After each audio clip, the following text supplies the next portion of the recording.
Thank you, David, and thank you everyone for inviting me here. This is a huge privilege, not because I'm the chief guest. I think it's a privilege mainly because I'm one of the parents who've had the opportunity, and I'll take this opportunity on behalf of all of you to put my hands together and thank Dhirubhai Ambani International School for doing what they're doing to our children. So I want to thank all the teachers, all the head of departments, Zareen, Farida. I mean, you are people I used to come to. When I have trouble, I come and look at their faces, go away, and I'm calm. Everything will be sorted out. Kavas sir, who's fantastic at cricket matches, shouts louder than anyone else in the world can. All the staff members, the management, the gentlemen who man the security outside, so wonderful. And so even the guy who does the parking back there, everyone for the last 13 to 14 years that I've been here, and especially my friend, Mrs. Neeta Ambani, thank you so much for looking after our children. Really, thank you very, very much. Okay, so good evening, boys and girls. Exams are over. If I may say so, damn school is over, which seemed an impossibility just a few years back. That horrible math or physics or whoever your least favorite teacher is, you will never have to see again. That PE coach who was always out to get you is done and dusted. I know everybody's looking there. You want to party now, relax, hang out with the beautiful friends you've made in the last 13 years, 14 or some less. The last thing you really want to do is sit here and listen to someone give you advice on life lessons and what the future holds for you. And to top it, my qualification to be doing this is zilch, nada. Not at all, nothing. Really, apart from the fact that Neeta and I are friends, and thus I have some benefits. My reason to be here is the same as that of your elder brother or your sister being allowed to do things that you're not allowed to do at home. I'm like them, older, that's all. So if you think that I have had a successful career, as I was getting very embarrassed when David was recounting, because also it's been so many years since I've got an award now, yeah. This is like 2. Got to work harder. So also if you think I've had a successful career, a great past performance and my experiences of it are no assurance that it'll work in the future for you or work for you at all. And anyway, none of what I say today you will remember as soon as you're out of here. Or maybe even earlier, because you're still sleeping from the big party you guys had last night. What I say may make sense to your mom or dad, who will remember it some years down the line, and they will also remember it for all the inappropriate things that I'm going to say tonight. But you are here, and so am I, so I promise to keep this extremely crisp and sharp. 20 minutes, tops. But be rest assured, I understand if some of you walk out in the middle of my speech for bladder control reasons. Feel free to do that. Feel free, because that's what essentially my talk is about. Feeling free, the freedom to be yourself, to listen to your inner voice and never let anyone tell you who you are or who you ought to be, including me. These are the only years of your life in which you will be allowed to make regret-free mistakes. As you do so, you will chance upon your dreams and hopefully make a happy life out of their fulfillment. When you get to be 50, as some of your parents are, none of the mothers, they all look 35. They're all looking extremely hot. Some of your parents are, and like I am, you will know that the bulk of your regrets are from not having done what you wish to do. So don't hold it against your over-diligent father who's telling you to study extra even post the exams. Your annoying mother who's still depressed that your handwriting is bad. You know, she doesn't understand. If it was bad 5 years ago, chances are that your handwriting is not going to improve for the rest of your life, ever. Ma'am, get that clear. It's not going to happen. But let me assure you, squiggles and ants and mosquitoes on paper won't kill your career. Any doctor here will tell you, indecipherable hieroglyphics may actually be a career booster. Don't be angry that your parents tell you that friend of yours is not good company, he is spoiling you. And please don't hold it against them when they tell you, he's a movie star's son, he'll become a hero, what about you?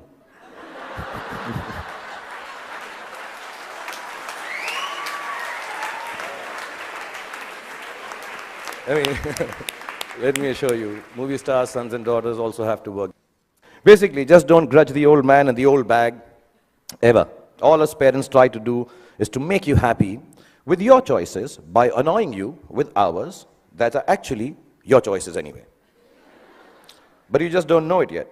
Your hormone levels are too high for you to understand this confusing logic. All you want to be is yourselves, and you're quite sure you know what that is. And I'm here tonight on your side only to confirm your conviction as you set forth into the big bad world from the loving shelter of Mrs. Neeta Ambani and all these wonderful and beautiful and warm teachers and faculty who have nurtured you to embark on your own journey through life. I was talking about parents because I think tonight is about parents. So I'm going to tell you something about my parents. My mother was top class. She was really cool. She loved me unconditionally, was beautiful, like all mothers are, and believed I will be the most famous man in the world, and I could do no wrong. In Delhi, they say, "Hamara bachcha na is like the apple of my eye." Some Punjabi ladies make it bigger, like the pineapple of my eye. So I was the pineapple of my mother's eye. And my father was a gentleman. He was very educated, masters in law, extremely intelligent, knew 7 languages, had traveled the world, knew his politics, fought for the freedom of our country, India, and excelled at sports like hockey, swimming, and polo. He could cook and recite poems and knew the capital of every country in the world. My father was also very, very poor. He was unemployed and struggling to make ends meet for 15 years of my life that I had the privilege of knowing him. From when I was 10 to when I was 15, not being able to afford fancy gifts for me, he would wrap up something old that belonged to him in newspapers and declare it as a birthday gift when my birthday came along. This, in the next 11 and a half minutes left that I have, is the story of the 5 gifts my father gave me and how they helped me become what I am today. When I was 10, my father gave me an old chess set. Chess is a reflection of life, they say, and as cliched as it sounds, it's probably true. The first thing it teaches you is that every move has a consequence, whether you perceive that it does or does not. Nothing you do, not a single moment, is empty of living.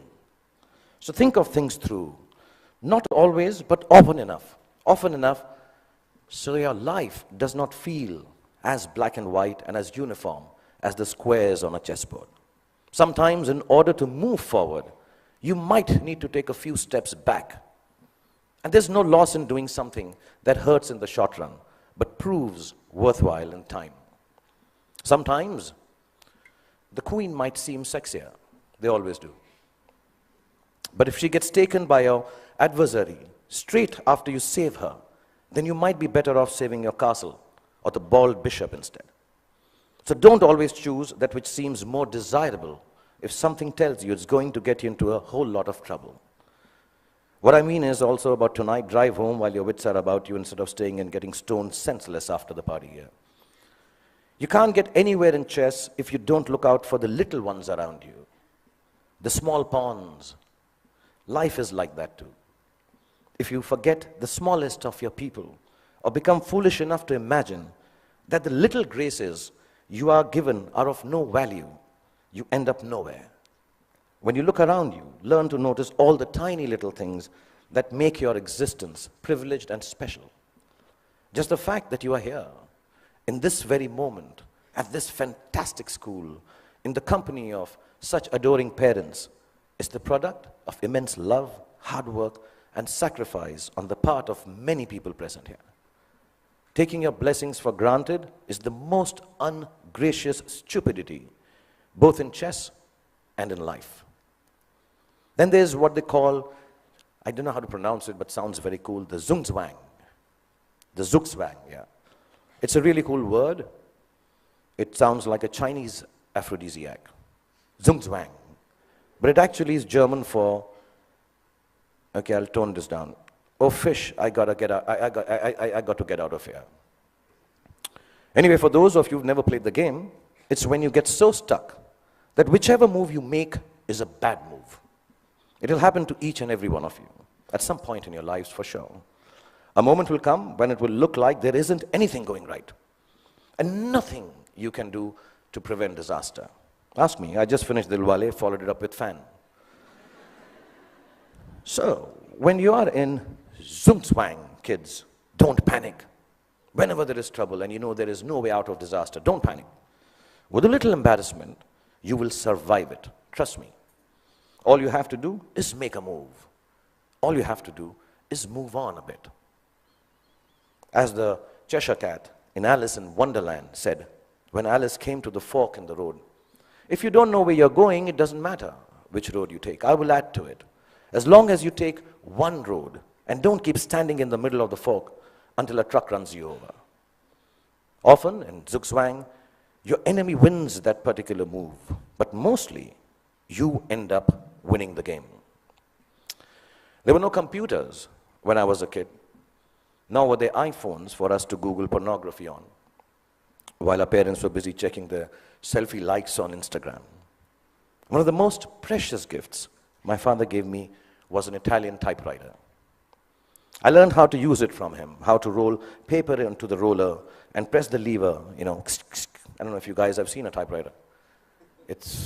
Google it, yeah. Yeah, the clicking sound of the letters as I pressed them with my fingers, forming words on blank pages, fascinated me. To use a typewriter well, you needed diligence. One wrong letter, and the whole exercise had to be started all over again. We used something called Typex to erase our mistakes in those days, not to sniff at during math classes. But too much Typex in math classes or in typewriting is unacceptable. So we had to learn how to move our fingers accurately, to make words out of thoughts with efficiency, and do it over and over again till we got it just right. As an adult, I have come to understand that there is nothing of more value than your capacity for diligence and your ability to work hard. If you can outwork your adversaries and your employees, you can ensure your own success in whatever it is you choose to do. Whatever you're doing, do it once. Then do it one more time, even more carefully. Practice will make everything seem easier. Be diligent. Be thorough. Think of every job you do as the first one. So you have to get it right or you won't be able to impress everyone.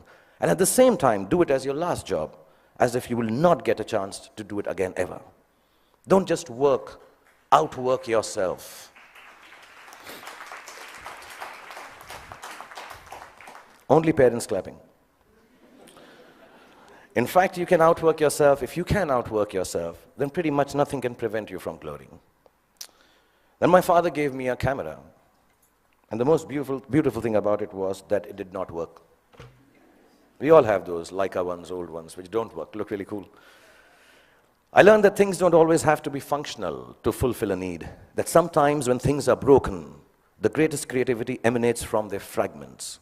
I found myself looking at my world magically through the unusable lens, and the fact that there was never any actual photograph to see taught me my most important lesson yet. That creativity is a process of the soul.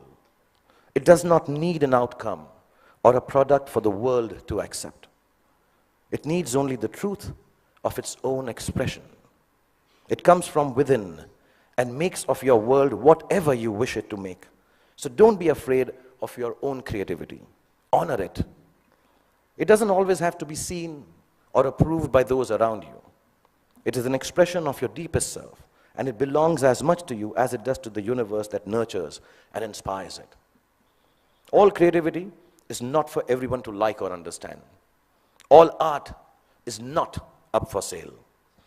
Some creativity has a bigger role to play.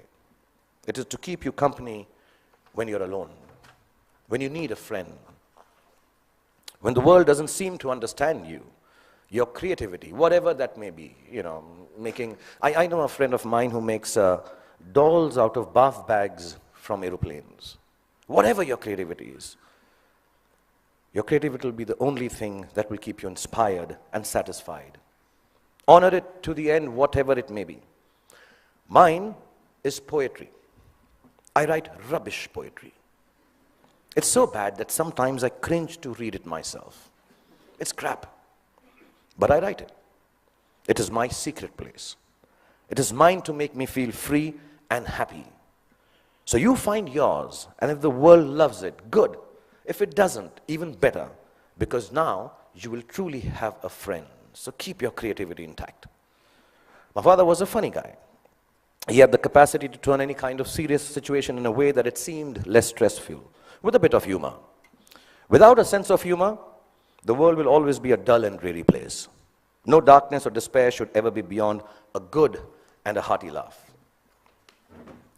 I'm going to tell you a few incidents. If you're not bored, I have about 7.5 minutes left. We used to live on the 3rd floor of an apartment building, and as people on 3rd floor tend to do, my friends and I used to throw things down from the balcony. You know, wrappers, tidbits, dog shit wrapped in newspapers, the usual stuff, yeah.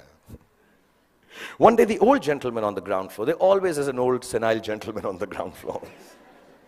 He had had enough of our daily droppings. He charged at us, yelling at the top of his voice, भाई साहब, ऊपर से चीजें नीचे आती हैं. ऊपर से चीजें नीचे आती हैं. And you know, the whole mohalla, the colony emerged to witness the spectacle. My father was there. I was mortified. And he kept screaming, ऊपर से चीजें नीचे आती हैं. And my father calmly looked at him and said, चाचा जी, ऊपर से चीजें नीचे आती हैं, ये न्यूटन ने बहुत सालों पहले बताया था. आप कोई नई बात बताओ, अंदर बैठ के चाय पी के बात करते हैं. And it instantly diffused the situation. The old man smiled. We went into the apartment, worked out how dog shit needs to be disposed of properly. Over a cup of tea, and life was back to normal again. And there was another incident I'm going to relate. I had been eyeing this attractive, dusky girl who lived in our building.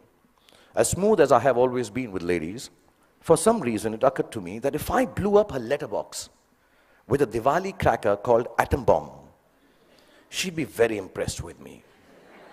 I've always been good with girls like that, yeah. I know things girls like. In this insanely romantic belief of mine, her letterbox soon exploded before her eyes. And I still don't know why the desired effect of running into my arms in slow motion was replaced with a screaming drama in which she flew up the stairs screaming, Amma, come here, Amma, ingeva, Amma, ingeva. She was a Tamilian lady, yeah. I took my chance, and as all macho men should do, I fled the scene. A few hours later, the doorbell rang. I looked through the magic eye, and the mother of the love of my life was standing outside looking incensed. I found a place to hide. My father opened the door. The lady began to rattle off a complaint. Your son this, your son that, sorry, my Tamil is not good, but it sounded like that. And he listened patiently and then responded, you know, ma'am, as you were speaking, I was getting angry with my son. But then suddenly I realized how beautiful you are. And I can imagine if your daughter looks anything like you, how can my son be blamed for falling in love with her and behaving so stupidly? The lady went silent as my father continued telling how beautiful she was. And then she became a little coy. Another cup of tea was had, and she said to me sweetly, Beta, just because my daughter is so beautiful, you shouldn't behave badly with her. You should come home, sit with us, and be friends. So not only did my dad get me off the hook for blowing up the girl's letterbox, he actually got me inroads to a long, satisfying relationship with the love of my life that lasted 6 days. Because then I realized that dating beautiful girls has its downside. Every boy in the colony made advances at her, so I was regularly beaten up in my attempts to offer her some boy-friendly protection. But that's another story. The point being, learn to laugh at yourselves every chance you get. If you can manage not to take yourself too seriously, no matter how big a shot you become, or how lowly, useless, trivial you feel, you will instantly disarm life's power to beat you down. It makes you braver to face ugliness because it changes your perspective. Humor is actually the deafness to see the world, the reality, for the transient farce it really is. It's like a talisman for survival. Cultivate it and allow it to lighten every heavy moment. Wear it like a vulgar tattoo if you don't already have one. Don't ever let it get washed away in the turbulently beautiful seas of life. It's your ticket to staying young and childlike forever. And you'll realize why it matters to stay childlike when you're my age. And you watch this speech on YouTube with your children. I'll probably have kicked the bucket by then, having smoked enough cigarettes to light up a forest. But I certainly hope that you will have understood what I understand now. No, not that smoking kills, that part is okay. Well, what I'm referring to is what counts as the most beautiful and final gift that my father gave me. I only realized it was a gift on the day he died, when I was 15 years old. A gift your parents have given to you already. Yes, the singularly most exquisite gift you and I have been given is the gift of life itself. There is nothing that marks a man or a woman out from the ordinary more perfectly than grace. Grace is the consciousness that life is bigger than we are, and therefore our gratitude for it must match its vastness. It is the understanding that everyone we encounter, whether they are loving towards us or offensively abrasive, is a human like we are.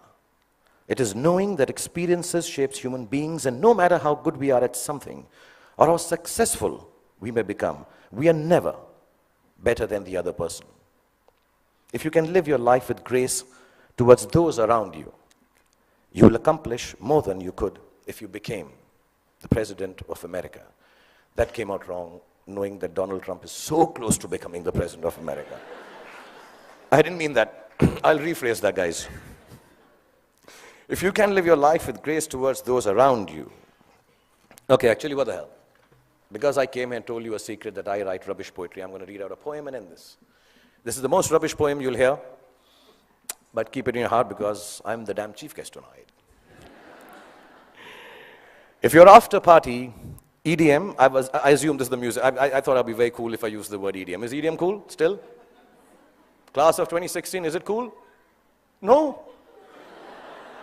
Okay. If your after party EDM stone sunrise has found you, with dog-shipped wrappings and friends that will not confound you, and you start on this journey with a brave heart about you, if you live life with grace towards those around you, you'll get where you have to, and it won't astound you. If it isn't Ferraris and a White House that downed you, you won't need an entourage to always surround you. It's your truth you will have that will shelter and ground you. And you'll remember this day as the day that unbound you. From the walls of this beautiful school and the teachers, exams and all the rules that sometimes seem to hound you. And let me tell you, you all will be successful. Let me remind you. Now it was remind, but because it's not rhyming, so I...